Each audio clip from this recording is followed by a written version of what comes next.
बऱ्याच वेळाना आई मुलाला घेऊन येते किंवा मुलीला घेऊन येते जे 10वीत असतात किंवा 12वीत असतात आणि अम, त्या मुलांच्या प्रॉब्लेम सांगतात की चिडचिड करतोय किंवा एकटाच दार लावून बसून असतो रूम मध्ये किंवा मुलगी ऐकत नाही किंवा उदास असते अँशियस असते आणि ते त्या मुलांना घेऊन येतात.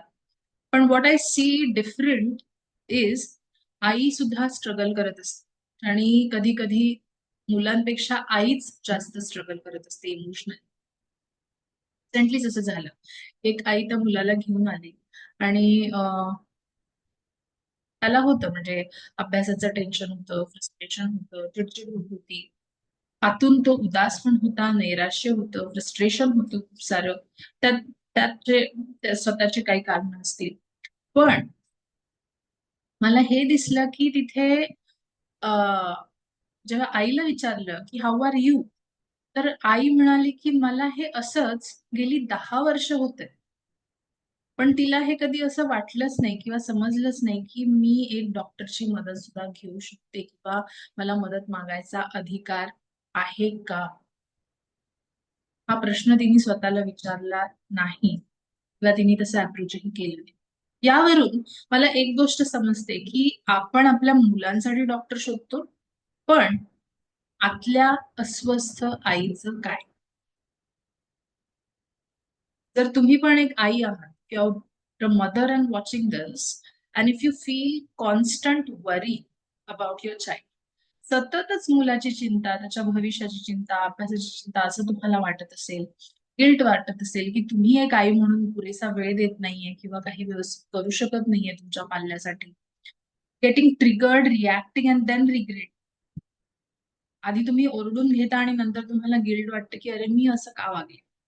फिलिंग इमोशनली टायर्ड, तुम्ही कधी कधी थकून जाता, कधी कधी खूप काळजी घेऊन, आणि तरी पण तुम्हाला तुमच्या मुलाकडून किंवा मुलीकडून मिळतो तो निग्लेक्ट, राग किंवा तोंडावर तारा. मग असं वाटतं की का उपयोग या सगळ्याचा. आणि तुम्ही स्वतःला मग म्हणता की माझी चुके, मीच जास्त वेळ दिला नाही, मीच जास्त मुलाचे लाड पुरवले नाहीत.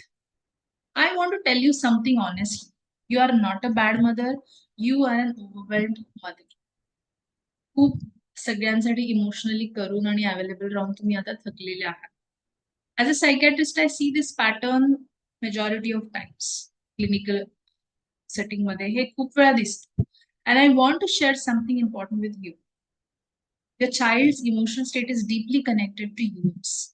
तुमचं आणि त्याचं जे इमोशन आहे ते खूप डीप आहे आणि त्याला आपण को रेग्युलेशन हे न्यूरोसायन्सच्या भाषेत म्हणतो. तुमचं जर चाइल्ड तुम्हाला फ्रस्ट्रेटेड आणि अँशियस वाटतं, तर तुम्ही जर स्वतःला बघितलं, when you are constantly anxious, stressed, and reactive, your child's brain also feel unsafe. But when you become calm, grounded, and emotionally aware, your child slowly begins to change.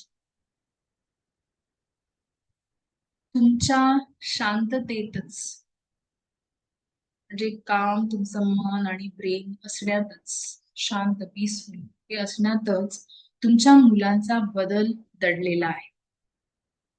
So maybe the real question is not how do I fix my child, the real question is how do I take care of myself so that I can support my child better. मी स्वतःची काळजी कशी घेऊ शकते आणि स्वतःचं डोकं शांत कसं ठेवू शकते सो दॅट मी माझ्या मुलीला चांगल्या पद्धतीने करू शकेन, माझ्या मुलाला चांगल्या पद्धतीने समजू शकेल. So this feels, if you feel की ही माझी स्टोरी आहे बाबा, I want you to know you are not alone and you don't have to go through this alone.